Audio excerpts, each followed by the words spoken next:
और बड़े अफसोस की बात है कि जम्मू कश्मीर की बीजेपी ने साथ हो के जम्मू के साथ नाइंसाफियां करवाई हैं और हमारे हकों पे डाका डाला। आप अंदाज़ा लगाओ कि जनाब बाहर से आए हुए जो एक अली बाबा 40 चोर जो इस जम्मू कश्मीर को लूटने आए हैं, मैं समझता हूँ बाहर से जितने ब्यूरोक्रेट्स आए हैं वो इस वक्त तबाही मचा रखी है उन्होंने।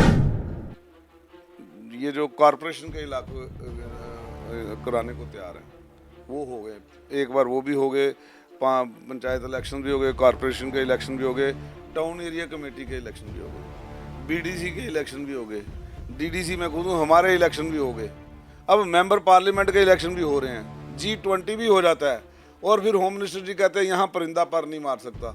तो लेकिन असेंबली के इलेक्शन कराने में इलेक्शन कमीशन के पेट में कौन सी दर्द उठ रही है? आज क्यों नहीं नौकरियां दे रहे? मेरे जम्मू का बेरोजगार जो नौजवान है वो आज खुदकुशी की कगार पे खड़ा कर दिया। इन्होंने बोला किसानों की आय दुगनी कर देंगे, उनका खर्चा दुगना कर दिया, आय उनकी और नीचे चली गई। ये हिंदुओं की सरकार नहीं है, ये कहते थे हम हिंदुओं की सरकार, ये दो बिंदुओं की सरकार है, एक अंबानी है एक अडानी है, बस ये दो बिंदुओं की सरकार है। आज इनको लेने के देने पड़ेंगे, इलेक्शन तो आने दें, बस दुनिया तैयार बैठी है। आज 400 का सिलेंडर 1200 में बिकता हुआ नहीं नजर आता, ना स्मृति ईरानी को आता, ना किसी और इनकी महिला विंग को आता। आज इनका बजट नहीं बिगड़ा हुआ ना था। आज महंगाई की मार कहते थे बहुत हुई महंगाई की मार, अब की बार मोदी सरकार ने जितनी महंगाई की इतनी पिछले 70 सालों में नहीं हुई। मैं मिसाल देता हूँ, घर में खाने का तेल है सरसों, एक आने का 1 लीटर आता है, कितना? एक आने का 1 लीटर, उसको 70 साल लगे 70 रुपये में आने पे। 70 सालों में वो 70 रुपये लीटर पे आया।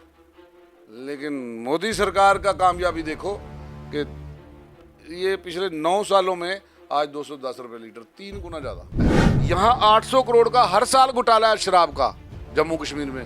हिंदुस्तान की राजनीति और पूरे देश के अंदर सबसे बड़ा शराब का घोटाला जम्मू कश्मीर में हो रहा है इस वक्त भी। लेकिन खामोश है क्योंकि बीजेपी की तमाम लीडरशिप जो है वो माइनिंग माफिया से, लिकर माफिया से, इनके साथ मिली हुई है। अगर मिली हुई नहीं होती तो ऑपोजिशन के तो किसी लीडर ने बोला नहीं। अगले महीने 19 जून 2023 को पूरे 5 साल हो जाएंगे कि जम्मू कश्मीर में बिना कोई सरकार के लगातार डिमांड उठती रही है। जितनी भी पॉलिटिकल पार्टीज हैं, पर्टिकुलरली अपोजिशन पॉलिटिकल पार्टीज, की जल्द से जल्द जम्मू कश्मीर में विधानसभा के चुनाव करवाए जाएं, जिसके लिए कई बार धरना प्रदर्शन भी किए गए हैं। इलेक्शन कमीशन ऑफ इंडिया के पास जाकर एक डेलीगेशन रिप्रेजेंटेशंस भी उन्होंने दी है, लेकिन अभी तक किसी तरह की भी यहां पर कोई नजर नहीं आ रहा कि जल्द से ही यहां पर कोई विधानसभा के चुनाव होंगे। इन सब पर बातचीत करने के लिए इस समय हमारे साथ आम आदमी पार्टी के सीनियर लीडर तरनजीत सिंह टोनी जी हैं। इनसे बातचीत करते हैं। अगले महीने 5 साल होने वाले हैं जी। जम्मू कश्मीर में लास्ट जो बीजेपी की और पीडीपी की सरकार थी टूटी थी, और 5 साल होने ही वाले हैं। आप क्या कहेंगे कि जिस तरीके से सरकार अभी तक कोई आसार नजर नहीं आ रहा यहाँ पर कि इलेक्शन होंगे?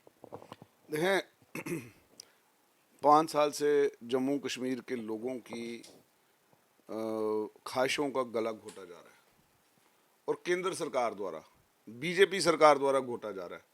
और बड़े अफसोस की बात है कि जम्मू कश्मीर की बीजेपी ने साथ हो के जम्मू के साथ नाइंसाफियां करवाई हैं और हमारे हकों पे डाका डाला है। आज आप क्यों हमने आज धरना प्रदर्शन किया, आप सोचें। हम यही देख रहे थे कि 5 साल होने को जा रहे हैं। 19 जून को 2018 को गए थे, तो अब 19 जून आने वाले हैं, तो उससे मैंने हम इनको थोड़ा सा जगाएं ताकि कम से कम 5 साल जो होने वाले हैं उस दिन ही अनाउंस कर दो, हमारा डेट्स का शेड्यूल अनाउंस कर दो। आप अंदाज़ा लगाओ कि जनाब बाहर से आए हुए जो एक अली बाबा 40 चोर जो इस जम्मू कश्मीर को लूटने आए हैं, मैं समझता हूँ बाहर से जितने ब्यूरोक्रेट्स आए हैं वो इस वक्त तबाही मचा रखी है उन्होंने। आईपीएस को आप लगा देते हो आईएएस की जगह पे, आईएएस को आप आईपीएस की जगह लगाओगे कल, तो फिर इतनी बड़ी सर्विसेज का इतना बड़ा जो देश का इदारा है इसको उलट फेर जो भी देखे आप, कोई गैर कानूनी काम जो है वो बीजेपी के सरकारों में हो रहा है। अगर सुप्रीम कोर्ट की 5 जजों की बेंच जो है कोई फैसला करता है दिल्ली सरकार के हक में कि चुने हुए लोगों का हक बनता है सरकार कैसे चलानी है, किसकी ट्रांसफर कहाँ करनी है, किस अफसर को कहाँ लगाना है, लेकिन बीजेपी सरकार 8 दिन बाद, 8 सालों बाद फैसला होता है, 8 दिन भी नहीं काटने थे, 8 दिनों बाद एक अध्यादेश ला के उसको पलट दिया जाता है उस फैसले को। वो आज बीजेपी इतनी अहंकारी हो चुकी है, मोदी सरकार, कि आज वो जो कानून का हुक्म भी मानने को तैयार नहीं। लेकिन मैं आपसे इसमें ये कहना चाहता हूं कि जैसे जिस तरह से देखा गया है कि बीजेपी सरकार हमेशा ये कहती है कि हालात अभी ठीक नहीं है, थोड़े उसके लिए एक अच्छे हालात होने की ज़रूरत है कि असेंबली इलेक्शन करवाने के लिए जम्मू कश्मीर में सारे हालात अच्छे होंगे तभी तो इलेक्शन हो पाएगी। जिस तरीके से पिछले समय से कुछ थोड़ी डिस्टर्बेंस भी चल रही थी। मैं आपको बताऊं कि पंचायत इलेक्शन कराने को तैयार है। ये जो कॉरपोरेशन के इलाके कराने को तैयार है, वो हो गए, एक बार वो भी हो गए, पंचायत इलेक्शन भी हो गए, कॉरपोरेशन के इलेक्शन भी हो गए, टाउन एरिया कमेटी के इलेक्शन भी हो गए, बीडीसी के इलेक्शन भी हो गए, डीडीसी में खुद हूँ, हमारे इलेक्शन भी हो गए, अब मेंबर पार्लियामेंट के इलेक्शन भी हो रहे हैं, G20 भी हो जाता है, और फिर होम मिनिस्टर जी कहते हैं यहाँ परिंदा पर नहीं मार सकता। तो लेकिन असेंबली के इलेक्शन कराने में इलेक्शन कमीशन के पेट में कौन सी दर्द उठ रही है? बीजेपी वो इसलिए क्योंकि इलेक्शन कमीशन जो है वो बीजेपी की गोद में गहरी नींद में सो गया है। वो आज इंडिपेंडेंट तरीके से एक्ट नहीं कर रहा है, क्योंकि your action speaks louder than your words. प्रधानमंत्री जी कर्नाटका में जाके आप कहते हैं बजरंगबली का नाम लेके आपने बटन दबाना है। इलेक्शन कमीशन की तरफ से एक आदेश दिया गया था दोबारा कि मार्च को ये आदेश दिया गया था कि जल्द से जल्द यहाँ पर स्पेशल समरी रिवीजन करवाई जाए और जो फाइनल इलेक्टोरल रोल्स हैं उनको पब्लिश किया जाए। तो ये 27 मई को ये प्रोसेस कंप्लीट भी हो चुकी है, तो क्या उम्मीद करते हैं? मैं तो कहता हूं कि आप पार्लियामेंट इलेक्शन से पहले, इवन पंचायत इलेक्शनों से पहले, इवन कॉरपोरेशन के इलेक्शनों से पहले आप असेंबली इलेक्शन करवा दें। अगर आपका सब कुछ कंप्लीट हो चुका है, आपकी फाइनल लिस्ट आ गई है, अब आप कराएं इलेक्शन हमारे, ताकि लोगों की चुनी हुई सरकार फैसले करे। आप आज कह रहे हो कि नहीं जी, आपने जो जो जुमला फेंका था आज वो चारों खाने चित है जनाब। आज कोई सरकार में, मोदी सरकार में कोई बात नहीं करता 2 करोड़ नौकरियों की, और जो यहाँ पे बड़ा गोल गोल सर हिला के बोलते थे ओ नौकरियां दे उड़नियाँ। मैं पूछना चाहता हूँ कहाँ हैं वो लोग आज, लीडर इनके? आज क्यों नहीं नौकरियां दे रहे? मेरे जम्मू का बेरोजगार जो नौजवान है वो आज खुदकुशी की कगार पे खड़ा कर दिया। इन्होंने बोला किसानों की आय दुगनी कर देंगे, उनका खर्चा दुगना कर दिया, आय उनकी और नीचे चली गई। ये हिंदुओं की सरकार नहीं है। ये कहते थे हम हिंदुओं की सरकार, ये 2 बिंदुओं की सरकार है, एक अंबानी है एक अडानी है, बस ये 2 बिंदुओं की सरकार है, हिंदुओं की सरकार नहीं है। मैं सभी से कहूँ कि और आप हिंदू हो कि आप राम के वंशज हो, आप सनातन मानते हो इसलिए आप हिंदू हो, तो इसलिए आपको किसी मोदी या बीजेपी सरकार या आरएसएस ने हिंदू नहीं बनाया है, इन्होंने आपको एक्सप्लॉइट किया है। मैं कहूँगा कि आप लोगों को जागना होगा आज, आपने हकों के लिए, अपनी आने वाली नस्लों के लिए, वरना ये इतनी हिटलरशाही, इतनी तानाशाही जो है, आज जम्मू का रोजगार लेने के लिए नौजवान सड़कों पे बैठा है। आज मुझे बताएं, जो पीएम पैकेज के लोग थे, जो कैटेगरी के लोग थे, उनके कितने बच्चे शहीद हुए, लेकिन सरकार टस से मस नहीं हुई, क्योंकि लोगों की चुनी हुई सरकार नहीं है, ब्यूरोक्रेट है। उसको 60 साल बाद रिटायर होना है। अगर कोई चुना हुआ नुमाइंदा होता, वो लोगों का दर्द महसूस करता, वो उनकी कोई पॉलिसी लेके आता, जैसे गवर्नर साहब ने बोला था हम पॉलिसी ले आ रहे हैं, कोई पॉलिसी नहीं। तो बीजेपी के लीडर्स भी कई बार अपनी बातचीत में ये भी कहते हैं कि वो खुद भी तंग हैं ब्यूरोक्रेटिक सेटअप से जम्मू कश्मीर के। तो उन्होंने कहा है कि हम भी चाहते हैं कि इलेक्शन हो। वैसे वो तो उम्मीद कर रहे हैं कि 50 से ज़्यादा सीट लेंगे।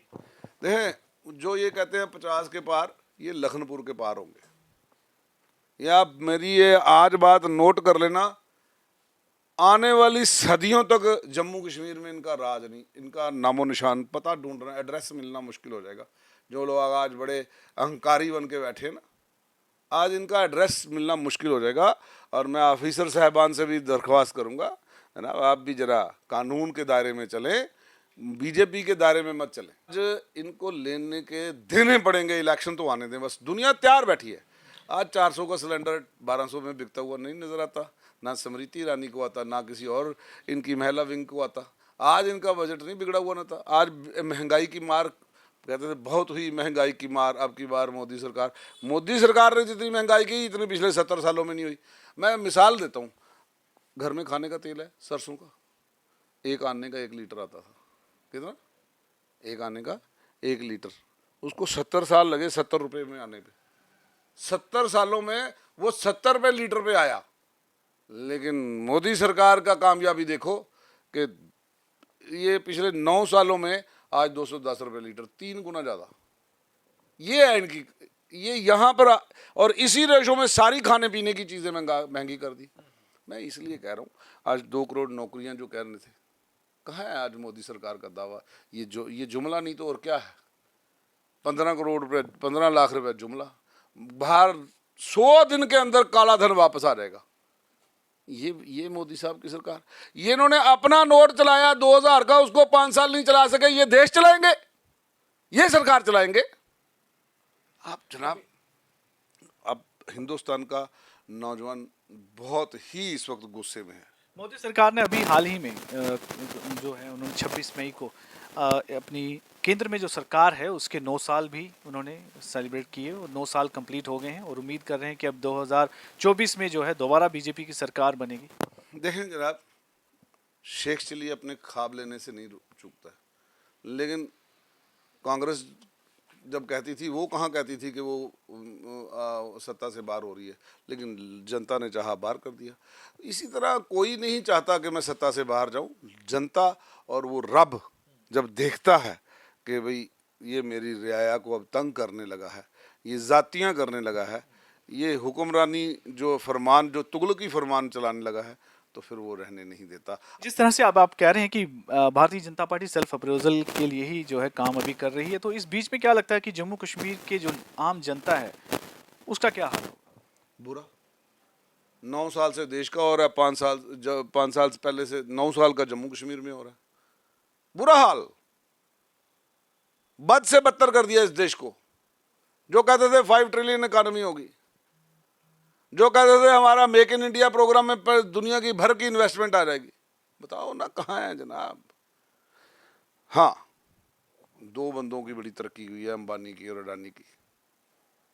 अमित शाह जी के बेटे की भी बड़ी तरक्की हुई है, जय शाह की तरक्की हुई है। मैं इसलिए कह रहा हूँ, बंदर बांट हो रही है।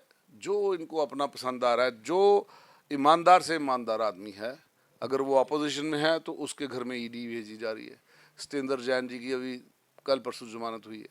ये एक ऐसा इतिहास का थप्पड़ था जो बीजेपी सरकार पे पड़ा है कि आपको बता दें कि सीबीआई में अगर कोई अरेस्ट करता है तो उसकी बेल हो सकती है, लेकिन जब ईडी अरेस्ट करती है तो उसका 1 साल तक बेल का कोई प्रावधान नहीं है। इसलिए उसको साल काटना पड़ा, बिना कुछ खाए, क्योंकि जैनी जो हैं वो मंदिर जाते हैं और फिर कुछ खाते हैं। सवेरे अपनी आस्था है उनकी। तो मैं कहता हूँ, आप देखो किस कगार पे खड़ा कर दिया। मनीष सिसोदिया जी का केस ले लो, वहाँ पे कह रहे हैं जी 400 करोड़ का घोटाला है। यहाँ 800 करोड़ का हर साल घोटाला है शराब का जम्मू कश्मीर में। हिंदुस्तान की राजनीति और पूरे देश के अंदर सबसे बड़ा शराब का घोटाला जम्मू कश्मीर में हो रहा है इस वक्त भी। लेकिन खामोश है, क्योंकि बीजेपी की तमाम लीडरशिप जो है वो माइनिंग माफिया से, लिकर माफिया से, इनके साथ मिली हुई है। अगर मिली हुई नहीं होती तो अपोजिशन के तो किसी लीडर ने बोला नहीं कि यहाँ शराब की दुकानें और खोली जाए। ये 56 इंच की सरकार ने ही फैसला लिया। परशुराम जयंती के दिन इन्होंने 56 दुकानें और खोल दी शराब की, और इस मंदिरों के शहर को शराब के ठेकों का शहर बना दिया। और पूरे हिंदुस्तान में कानून है कि 500 मीटर, चाहे वो एजुकेशनल इदारा हो, चाहे वो रिलीजियस इदारा हो, उसके पास नहीं खोल सकते। सारी हिंदुस्तान में है, लेकिन यहाँ से वो भी उड़ा दिया गया इस बार, उसको ना उनको भी उड़ा दिया। और मैं समझता हूँ कि किस हद तक ब्यूरोक्रेटिक स्ट्रक्चर और ऊपर से बीजेपी लीडरशिप लिप्त है करप्शन में, इसका अंदाजा आप लगा नहीं सकते। अगर हमने मांग नहीं की अपोजिशन में पूरे जितने लीडर हैं, तो किसने मांगा? उनसे पूछो तो वो कहते हैं जी हम सरकार में जो लोग बैठे हैं उन्होंने हमको दिए, वो सारे लिकर माफिया बोलते हैं। माइनिंग माफिया इन्होंने बाहर से लाया हुआ है, लिकर माफिया इन्होंने लाया है, इन्होंने जनाब ठेकेदारी का माफिया बाहर से लाया।